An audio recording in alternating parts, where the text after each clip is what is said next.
जय हिंद फ्रेंड्स, नमस्कार। Defence update Bharat में आपका स्वागत है। सो फ्रेंड्स, चीनी रॉकेट सिस्टम्स वर्सेस हमारे भारतीय ड्रोन सिस्टम्स। जी हाँ, एक सीमित रक्षा बजट और संभावित दो फ्रंट सिनेरियो परिदृश्य भविष्य के संघर्ष परिदृश्य में स्थानीय फायदे बनाने के लिए विशिष्ट एरियाज क्षेत्रों में मिनी ऑफसेट या जवाबी कार्रवाई जवाबी क्षमताओं के रूप में भारत के DRDO के द्वारा अपने सैन्य नवाचारों मिलिट्री इनोवेशन के उपयोग की आवश्यकता होता है। ये मिनी ऑफसेट्स IT सिस्टम्स में स्वदेशी ताकत और व्यावसायिक रूप से उपलब्ध आधुनिक टेक्नोलॉजी के जियोग्राफिकल भौगोलिक और संगठनात्मक प्रसार का लाभ उठाएंगे। जैसे कि फ्रेंड्स, अब पूर्व लद्दाख में सैनिकों की वापसी और भारत और चीन के बीच बातचीत की सिचुएशन स्थिति कोविड-19 महामारी से उभरने की अवस्था से मिलती जुलती है। लेकिन फ्रेंड्स, यहाँ पर हम जानकार के लिए बता दें कि शिनजियांग में अभ्यासरत PHL-16 या PCL-191 के लिए पीपुल लिबरेशन आर्मी PLA द्वारा तैनात एक नई लॉन्ग रेंज की देखने के लिए नवीनतम डीप चिंता करता है, जो कि 350 से 500 किलोमीटर तक टारगेट कर सकता है। एक प्रभावी रेंज सीमा के साथ आता है। ये LAC के साथ एक स्टैंड ऑफ रेंज दूरी से भारतीय टुकड़ी और कवच सांद्रता को संलग्न टारगेट करने की क्षमता रखता है। और चाइना का योजना यह है कि ये सिचुएशन क्रिएट करके भारत को सजा देने का है। मतलब ये सोचता है चाइना अभी, हाँ ये सोच सकता है, क्योंकि एरियाज की लोकेशन कुछ ऐसा ही है। और सबसे अधिक संभावना यह है कि PHL-16 रॉकेट लॉन्चर उच्च ऊंचाई वाले तिब्बत पठार पर तैनात किया गया है और ज़्यादा से ज़्यादा चीनी एयरक्राफ्ट के सब ऑप्टिमल परफॉर्मेंस के कारण PLA वायुसेना की कमी को दर्शाता है। मतलब यहाँ पर फ्रेंड्स, चीनी वायुसेना खुद को कमज़ोर मानता है। लेकिन फ्रेंड्स, यहाँ पर बड़ी बात यह है कि हम इस चुनौती का मुकाबला कैसे करेंगे। मतलब हमारे भारत की तरफ से ये चुनौती को कैसे मुकाबला किया जाएगा। ध्यान रखें, पारंपरिक विकल्पों में से एक हमारे रॉकेट आर्टिलरी सिस्टम्स की सीमा रेंज और रेजिमेंट को बढ़ाना होता है। मतलब फ्रेंड्स, यहाँ पर रॉकेट आर्टिलरी सिस्टम्स की रेंज को बढ़त देने के साथ साथ यहाँ पर रेजिमेंट को भी बढ़त देना चाहिए। ये दोनों को काफ़ी टाइम समय लगेगा और ज़रूरत इस बात की है कि यहाँ और अभी में महत्वपूर्ण अंतराल को भरना है।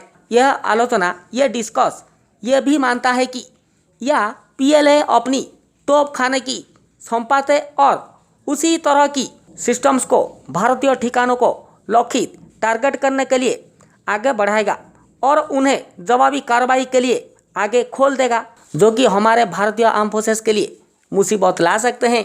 ध्यान रखें कि भारतीय और चीनी सैन्य खर्च और स्वदेशी क्षमताओं के बीच एक महत्वपूर्ण अंतर चुनौतियों और अवसरों को प्रस्तुत करता है।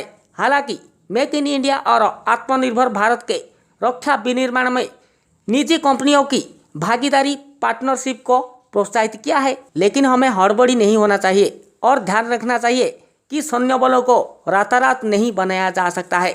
हमारे भारत को सीरीज ऑफ मिनी ऑफसेट्स, जो कि एक पूरी श्रृंखला की आवश्यकता होता है, जो हमारे स्वदेशी पावर इंडिजिनस टेक्नोलॉजी का लाभ उठाता है, जो कि विशेष रूप से IT में विशिष्ट एरिया में स्थानीय व्यवधान क्रिएट करने के लिए व्यवहार किया जाता है, जो कि फ्यूचर एयर पावर को आगे और ले जा सकता है। लेकिन फ्रेंड्स, यहाँ पर चीनी रॉकेट लॉन्चर सिस्टम्स PHL-16 और PCL-191 का मुकाबला करने के लिए, जो कि लॉन्ग रेंज सिस्टम्स होता है, तो इसे हमारे भारत के तरफ से काउंटर मुकाबला करने के लिए क्या आप जानते हैं अनमैन्ड एरियल सिस्टम्स UAS का उपयोग किया जा सकता है। जी हाँ, ऐसा किया जा सकता है, जो कि स्टैटिक ऑन डायनामिक कंपटीशन मतलब स्थिति गतिशील प्रतियोगिता के लिए UAS अनमैन्ड एरियल सिस्टम्स को नेचुरल नेटवर्क पर आधारित इंटेलिजेंट एल्गोरिदम के साथ कंबाइंड संयोजित करने की आवश्यकता होगी। सो फ्रेंड्स, ध्यान रखें, ये स्वार्मिंग ड्रोन ये एक specially group communicating systems drone होते हैं, जो कि एक दूसरे के साथ संचार करने वाले ड्रोन्स का समूह और ऑटोमेटिकली सर्चिंग फॉर टारगेट। मतलब ये ड्रोन ऑपरेशन के टाइम में एक दूसरे के साथ कम्युनिकेशन रखते हैं और स्वायत्त रूप से लक्ष्य की खोज कर सकते हैं।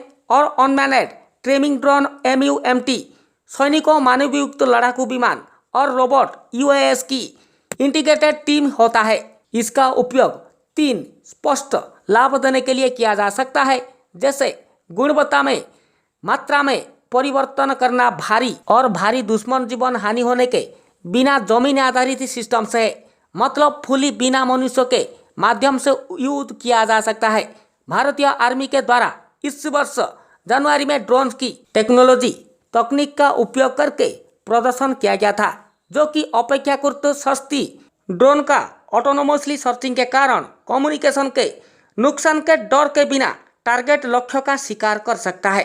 MUMTAC के सिंगल वार नेटवर्क और मिशन के भीतर मैनेड और अनमैनेड प्लेटफॉर्म को कंबाइन करता है, मतलब जोड़ता है।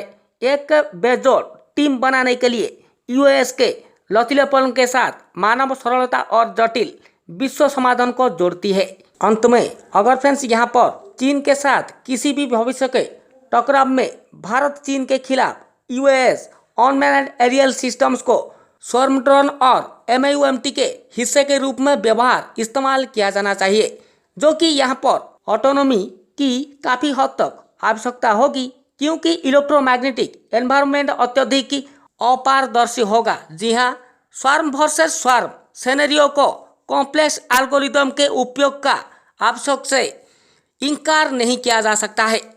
स्पेक्ट्रम के साथ इसीलिए उत्तरी की पड़ोसी चाइना के खिलाफ संचालन के लिए CICT से भारतीय USA के लिए पार्टनर का आवश्यक हो सकता है, जो कि इजराइल के साथ सहयोग से USA का स्वदेशी उत्पादन स्विच US की खरीद जैसे भारतीय सशस्त्र बलों के प्रयासों से एक के साथ आगे बढ़ रहे हैं, और यह बहुत ही जल्दी यह काम और आगे लिया जा सकता है। मतलब फ्रेंड्स, यहाँ पर साफ साफ ये पता चलता है कि फ्यूचर में हमारे आर्म फोर्सेस चाइना के खिलाफ ये स्वार्म ड्रोन को इस्तेमाल करेगा, चाइना के रॉकेट लॉन्चर के खिलाफ, चाइना के रॉकेटों के खिलाफ।